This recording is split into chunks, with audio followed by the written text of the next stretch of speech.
We have more questions. Let's go. Yes, Let's question. ask questions. Oh. It's A500604. It says, in a receiver tuned to 146.7 megahertz, received an intermodulation product signal whenever a nearby transmitter transmits on 146.52.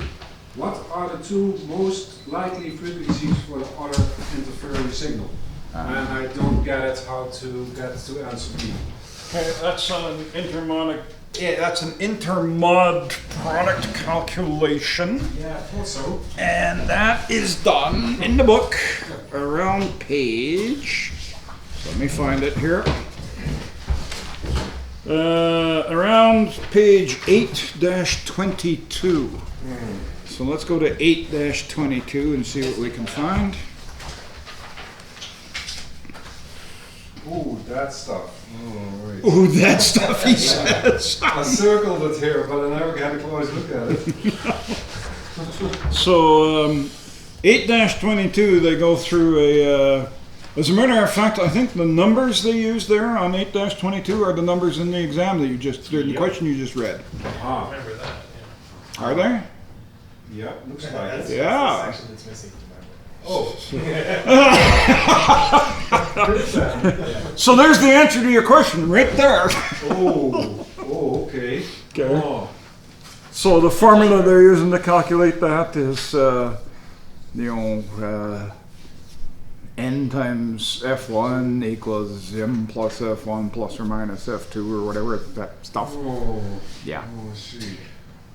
Okay. Can you figure it out and then help us figure it out after? I tried to. Maybe I'll just memorize this question. Yeah. 34 and 61, that's all we gotta remember. Yeah. Okay. Okay.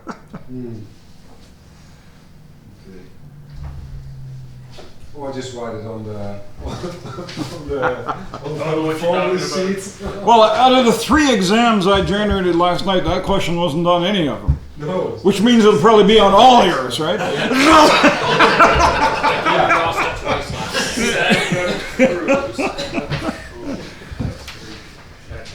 Okay, so does everybody here have their certificate number? So some of you don't have a certificate, so you can ignore that. Because when you pass the exam, notice I said when you pass, not if, there'll be of course this is government, so there's a form you got to fill out, and one of the things is the certificate number. And the certificate number is a big long number, but the first 4 digits are the year you got your certificate in. So if you got your certificate in 2012, the first 4 numbers will be 2012. Okay? Right? So, 2018. yeah, so what happens is you rate the advanced exam and you pass it, because everybody's going to pass. And then fill out this piece of information, and on that piece of paper you're going to put that big long number, that 2017 big long huge number. What I do is I sit here on my laptop and I sign into my top secret Industry Canada website, and I just go certificate number 2018 1234567 now has advanced, click, and it's done. Yeah. So it's, Then we get a new piece of paper in the mail about. yeah, well, they take care of all that. So, And for us fools that don't have a certificate number, it's more complicated.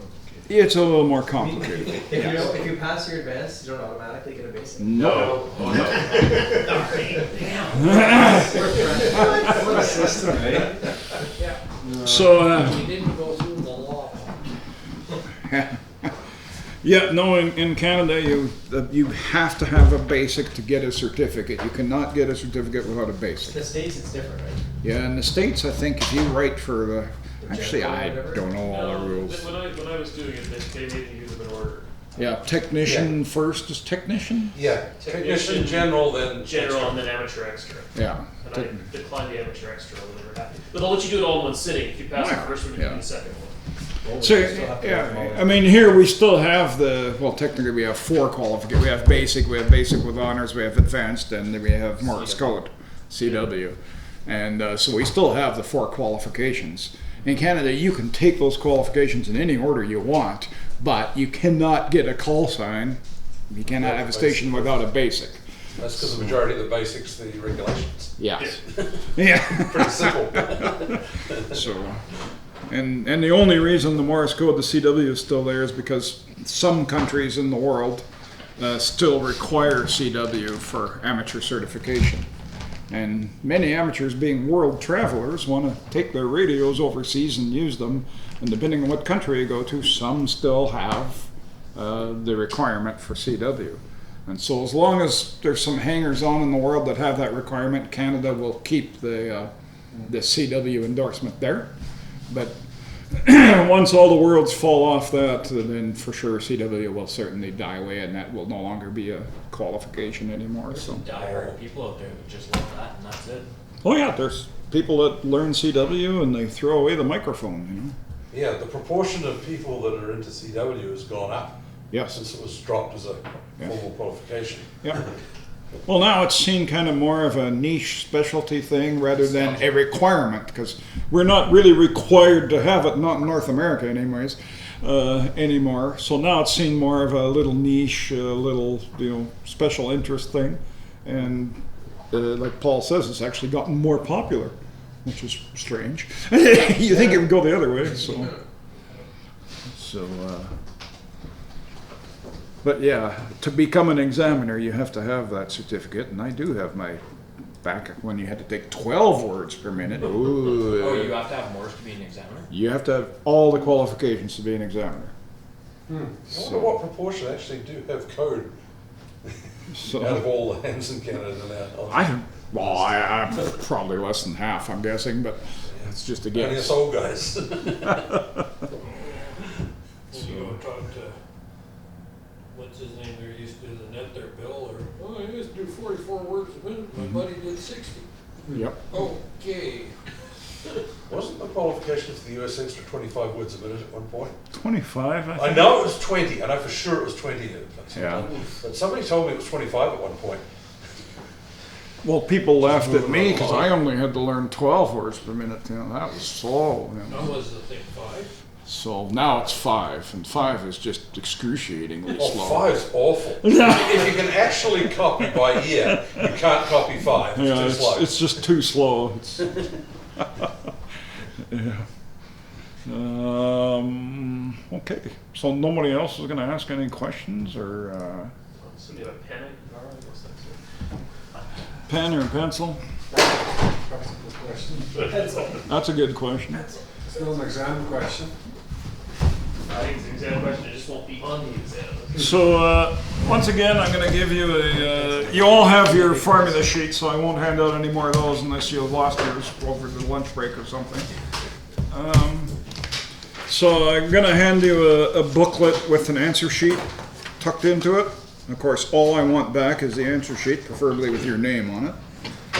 The booklet is yours to keep.